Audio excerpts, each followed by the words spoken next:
A defesa contra o desamparo infantil empresta seus traços característicos à reação contra o desamparo que o adulto é forçado a reconhecer, reação que é precisamente a formação da religião. E aí, pessoal, no vídeo de hoje a gente vai abordar o futuro de uma ilusão, um ensaio de Freud sobre a religião.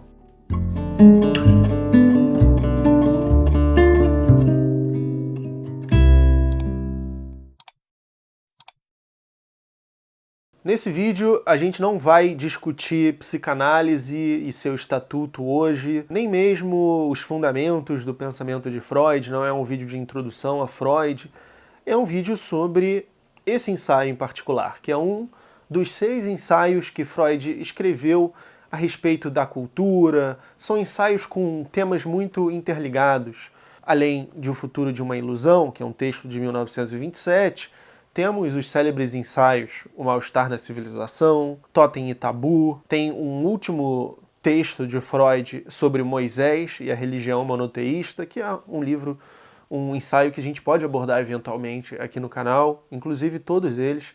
Esse aqui, para os nossos propósitos da filosofia da religião, de uma perspectiva psicológica, ele fundamenta o que a gente encontra em autores também que vão estar escrevendo de uma perspectiva antropológica e filosófica, como o Hume ou Nietzsche, a respeito do fenômeno religioso. Ele parece abordar o fenômeno como algo que provém de uma neurose associada à infância e ao desamparo.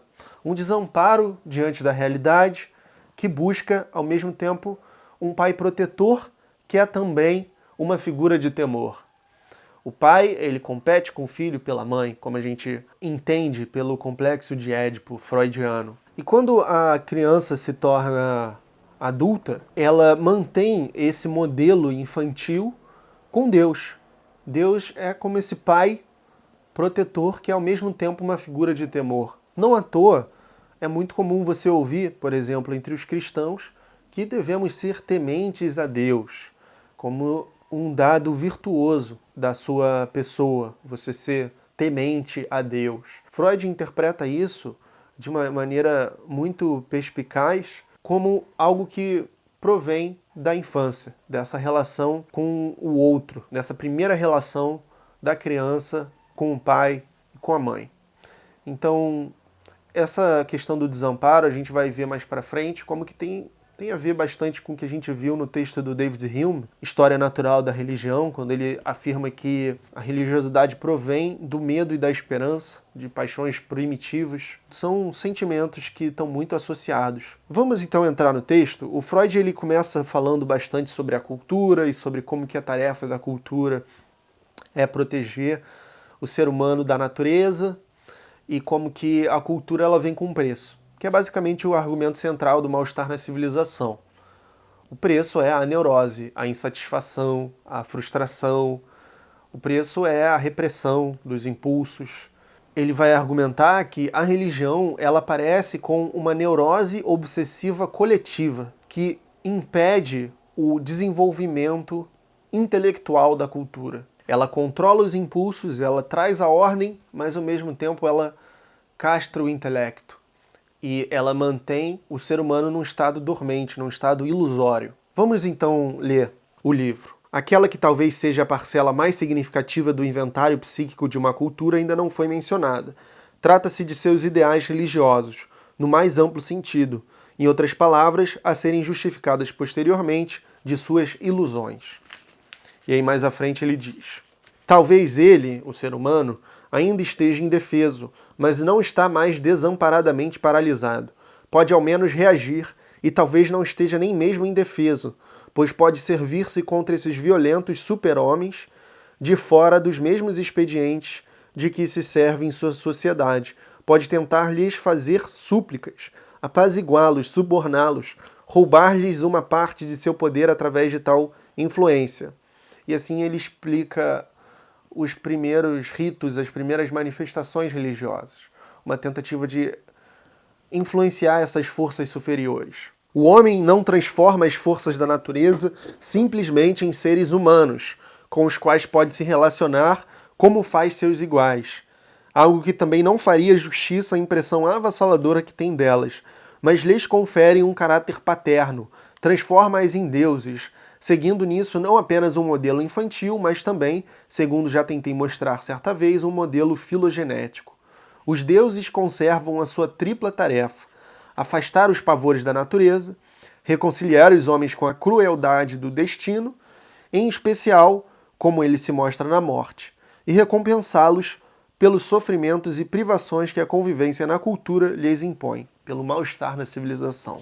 A partir de então, dirá Freud, torna-se tarefa divina compensar as falhas e os danos da cultura, atentar para os sofrimentos que os homens se infligem mutualmente na vida em comum e vigiar o cumprimento dos preceitos culturais que eles obedecem tão mal. A esses próprios preceitos será atribuída a origem divina, serão elevados acima da sociedade humana e estendido à natureza e aos acontecimentos do mundo. Cria-se assim um patrimônio de ideias, nascido da necessidade de tornar suportável o desamparo humano e construído com o material de lembranças relativas ao desamparo da própria infância e da infância do gênero humano. Desse modo, todos os pavores, sofrimentos e rigores da vida estão destinados à extinção. A vida após a morte, que continua a nossa vida terrena, assim como a parte invisível do espectro se une à visível, traz toda a completude de que talvez tenhamos sentido falta aqui. Então, a princípio, o mundo parece caótico, desprovido de sentido, cheio de sofrimento, e a gente preenche tudo isso com essa utopia de que existe um outro mundo, um mundo por vir, que vai compensar todas as injustiças e todas as tristezas dos bons e justos. Então é algo muito evidentemente, obviamente infantil, mas que por anos de teologia e por muita pressão social e geracional, as pessoas cultivam tanto por esse medo originário do desamparo, quanto por medo da coerção, com medo da punição entre seus próprios iguais, por medo do ostracismo, do não pertencimento, e simplesmente por uma falta de pensamento mesmo, por uma cegueira voluntária, e que é comum às pessoas que submetem a razão a uma instância que seja superior a ela. Freud diz aqui que não existe instância superior à razão, mas no caso de pessoas religiosas, a razão serve apenas desde que ela seja compatível com as escrituras sagradas, invioláveis e imutáveis, ou com as doutrinas, os dogmas. E aí ele se pergunta, no final desse, que é o terceiro capítulo, as questões agora são: o que são essas ideias à luz da psicologia? De onde recebem a sua alta consideração? E prosseguindo timidamente, qual é o seu valor real? E aí ele diz no capítulo 4, costumam nos apresentar esse patrimônio de ideias religiosas como sendo uma revelação divina.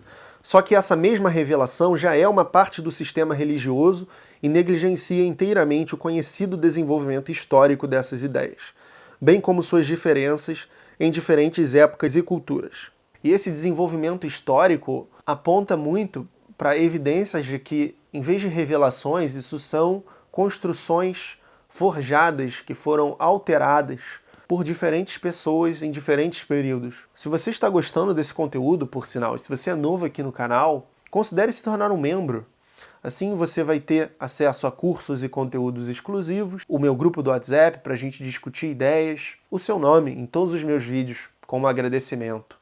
Se você considera que é importante pensar criticamente sobre as religiões, que elas constituem um atraso ao verdadeiro progresso moral e racional da humanidade, considere apoiar o canal dessa forma. Então, apesar disso, é importante dizer que Freud, sendo de família judaica, sendo um judeu de origem, ele soube muito bem não transformar o seu ateísmo em antissemitismo, e soube combater o antissemitismo, ou qualquer tipo de perseguição étnica e de grupos. Eu, assim como eu espero outros ateus, também condenem tal tipo de perseguição e condenem o antissemitismo. Assim como Freud, a minha educação foi uma família judaica. E, assim como ele, eu não tenho nenhum problema com isso. Eu acho que é muito importante que a gente combata o antissemitismo e qualquer tipo de perseguição étnica. como muitos sabem, né, ele é forçado a se exilar. Ele quase é preso pela Gestapo e ele vai para Londres e morre no exílio, ao contrário de familiares seus que morreram nos campos de concentração. O homem, mesmo quando personifica as forças da natureza, segue um modelo infantil. Ele aprendeu com as pessoas de seu primeiro ambiente que estabelecer uma relação com elas é o caminho para influenciá-las, e por isso, com a mesma intenção, trata posteriormente tudo mais que encontra tal como tratou essas pessoas. Os pais, a mãe, quando o bebê tenta influenciá-los. Então ele põe o complexo paterno, o desamparo e a necessidade de proteção como origens da religiosidade. A relação com o pai, porém, é acometida por uma ambivalência peculiar, aquilo que eu estava falando no começo. Ele próprio era um perigo, talvez desde o tempo de sua relação com a mãe. Assim, ele não é menos temido quando se anseia por ele e o admira. Os sinais dessa ambivalência na relação com o pai estão profundamente gravados em todas as religiões, segundo também foi explicado em Totem e Tabu. A defesa contra o desamparo infantil empresta seus traços característicos à reação contra o desamparo que o adulto é forçado a reconhecer, reação que é precisamente a formação da religião. Então Freud se pergunta que patrimônio de ideias é esse que constitui as religiões. Ele diz, olha, são proposições, mas o que são proposições? Proposições são enunciados que visam dizer respeito aos fatos da realidade. Exceto que, no caso das religiões, dirá Freud, são proposições falsas. Ele afirma, se todas as provas apresentadas em favor da credibilidade das proposições religiosas provêm do passado, é natural verificar se o presente, que pode ser julgado com mais acerto, também pode oferecer tais provas. Porque muitos crentes falam que, não, mas as evidências estão no passado, as pessoas testemunharam, os milagres aconteceram. Eles perguntam, vamos ver aqui para o presente, que é o que a gente dispõe e que a gente pode provar com nossos próprios meios. Cadê os milagres? Cadê as evidências? Aí vão trazer milagres assim que são sensacionalistas da mídia, né, do Vaticano. E são milagres muito aleatórios, são milagres que não fazem sentido nenhum, né? Não são milagres significativos que têm impactos éticos reais na vida das pessoas. Então, muito provavelmente nem são milagres. Se dessa forma se conseguisse colocar a salvo de dúvidas, mesmo que apenas uma única parte do sistema religioso, o todo ganharia extraordinariamente em credibilidade. É aqui que entra a atividade dos espíritas, que estão persuadidos da continuidade da alma individual e que pretendem nos demonstrar que essa proposição da doutrina religiosa é isenta de dúvidas. Infelizmente, não conseguem refutar o fato de as aparições e manifestações de seus espíritos serem apenas produtos de sua própria atividade psíquica. Se você quer saber o que eu penso sobre o espiritismo, tem um vídeo aqui sobre isso, desconstruindo mais algumas das crenças a partir de uma experiência que eu tive de visitar um centro espírita com uma pessoa. Enfim, eles evocaram os espíritos dos maiores homens, dos mais destacados pensadores, mas todas as manifestações e notícias que deles receberam foram tão tolas, tão inconsolavelmente ocas, que não se pode acreditar em outra coisa senão na capacidade dos espíritos de se adaptarem ao círculo de pessoas que os invoca. E na época do Freud, o espiritismo ainda tinha alguma credibilidade no exterior, na Europa.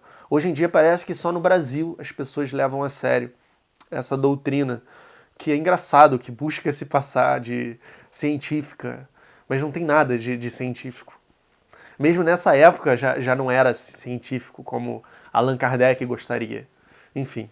E é interessante aqui que ele fala que existem maneiras de compensar esse problema da irracionalidade da religião, né? E uma delas é a formulação do creio porque é impossível, que remonta a Tertuliano e aos fundadores da igreja, de que justamente por parecer tão absurdo, por parecer uma coisa tão improvável, é que você deve acreditar. Aí você está provando a sua própria fé, o grau elevado da sua fé. E aí Freud diz, isso é uma tentativa de compensar, é uma tentativa de justificar algo irracional. Credo que é absurdo. Só que esse credo é interessante apenas como confissão, como imperativo, não possui qualquer obrigatoriedade. Sou obrigado a acreditar em qualquer absurdo? Em caso negativo, por que justamente nesse? Não há instância alguma acima da razão, afirma Freud. A segunda tentativa é a da filosofia do como ser. Como se isso fosse real. Vamos viver como se isso não fosse absurdo. Mas aí Freud diz, isso só cabe a pessoas que estão envolvidas com filosofia, porque pessoas do cotidiano, elas não vão fazer isso. Elas querem lidar com os fatos concretos da realidade. Espera-se, deveriam querer. E aí ele diz, deve-se perguntar em que consiste a força interna dessas doutrinas, a que circunstâncias devem sua eficácia, que é independente de reconhecimento racional. E aí ele começa o 6º capítulo dizendo, acho que preparamos suficientemente a resposta a ambas as perguntas. Ela se apresenta quando atentamos para a gênese psíquica das ideias religiosas. Estas que se apresentam como proposições não são produto da experiência ou resultados finais do pensamento, são ilusões, são realizações dos desejos mais antigos, mais fortes e mais prementes da humanidade, e o segredo de sua força está na força desses desejos. E mais à frente no ensaio ele afirma, o patrimônio de ideias religiosas não inclui apenas realizações de desejo, mas também reminiscências históricas significativas. A criança não consegue realizar bem o seu desenvolvimento rumo à cultura sem passar por uma fase de neurose, ora mais, ora menos perceptível. A religião seria a neurose obsessiva universal da humanidade, e tal como a da criança, teria sua origem no complexo de Édipo, na relação com o pai. De acordo com essa concepção, seria possível prever que o abandono da religião terá de se consumar com a mesma inexorabilidade fatal de um processo de crescimento, e que nos encontramos nessa fase de desenvolvimento precisamente agora. Chegamos à convicção de que é melhor se abster de comunicar semelhantes encobrimentos simbólicos da verdade e não recusar à criança o conhecimento da situação real, adequando-o ao nível do seu intelecto. Eu realmente penso que é moralmente ruim você educar as crianças religiosamente. É, no mínimo, moralmente pior do que uma educação moral não religiosa, que não precisa de símbolos, metáforas e dogmas que não são absolutos, que não são provados pela razão, digamos assim, mas são arbitrariamente impostos por uma tradição dogmática. Eu acho que isso é muito problemático, isso alimenta esse ciclo de antissemitismo e de fundamentalismo que a gente vê no mundo. Então é interessante que o Freud, no final do ensaio, ele traz um interlocutor imaginário, a partir do qual ele coloca algumas objeções às suas próprias ideias expostas no ensaio. Então, esse interlocutor imaginário é um religioso que fala que Freud está substituindo uma ilusão por outra, que não é possível que o ser humano exista sem religião, que ele precisa da religião, que os eventos históricos no qual se tentou abandonar a religião levaram ao caos, como a Revolução Francesa e, presentemente, ele diz, a Revolução Russa, que estava em curso. Eles estão escrevendo isso em 1927, né? Uma década depois. Ainda estava vendo quais seriam as consequências do experimento. E aí o Freud ele vai rebatendo as críticas. Mas vamos trazer então esse próprio interlocutor e responder a ele. Aqui é o suposto interlocutor de Freud. O senhor coloca sua esperança na possibilidade de que gerações que não tenham experimentado a influência das doutrinas religiosas em sua primeira infância alcancem facilmente o almejado primado da inteligência sobre a vida impulsional. Isso provavelmente é uma ilusão. Se o senhor quer eliminar a religião da nossa cultura europeia, isso só poderá acontecer mediante um outro sistema de doutrinas. E este assumiria desde o início todas as características psicológicas da religião, a mesma santidade, rigidez e intolerância, e para sua defesa, a mesma proibição de pensar. Isso é falso. Não seria a mesma coisa. Não envolveria santidade, rigidez, intolerância, tampouco proibição de pensar. Se a gente quer fundar uma cultura baseada na razão, a gente não está idolatrando a razão por causa disso. Idolatrar a razão seria idolatrar os primeiros dogmas racionais que a gente propor. E não está aberta a possibilidade deles estarem errados, o que é o oposto do espírito científico. A gente constrói o conhecimento através de uma evolução e não de uma revolução permanente. E a gente está disposto a reconhecer o erro se ele for provado por um oponente. Então, esse cara está sendo falacioso. E mais à frente ele diz: acredito haver mostrado que o esforço do Senhor se reduz à tentativa de substituir uma ilusão provada e afetivamente valiosa por uma outra não provada e indiferente. O que ele quer dizer aqui é que, com provada, é que para ele a religião funciona porque mantém a sociedade longe do caos e mantém a vida das pessoas ordenada.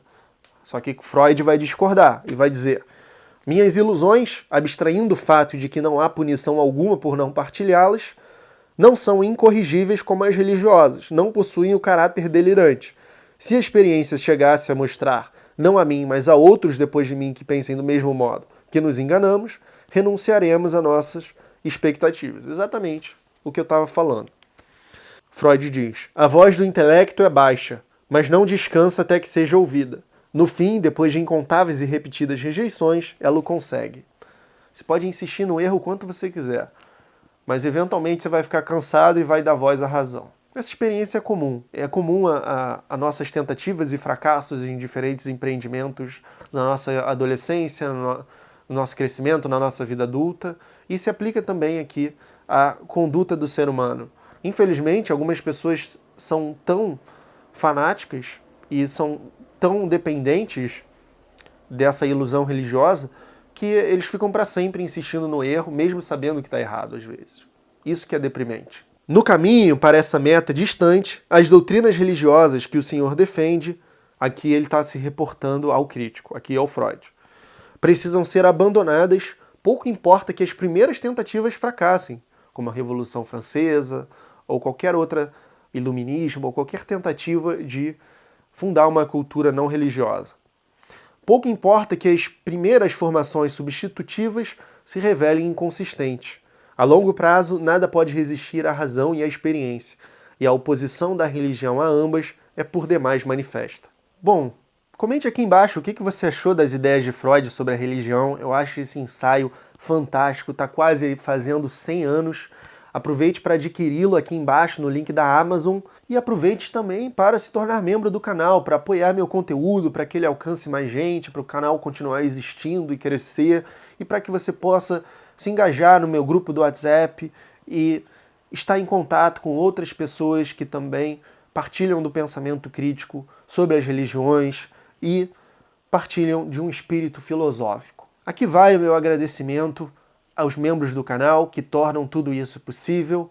Muito obrigado, pessoal, e até o próximo vídeo.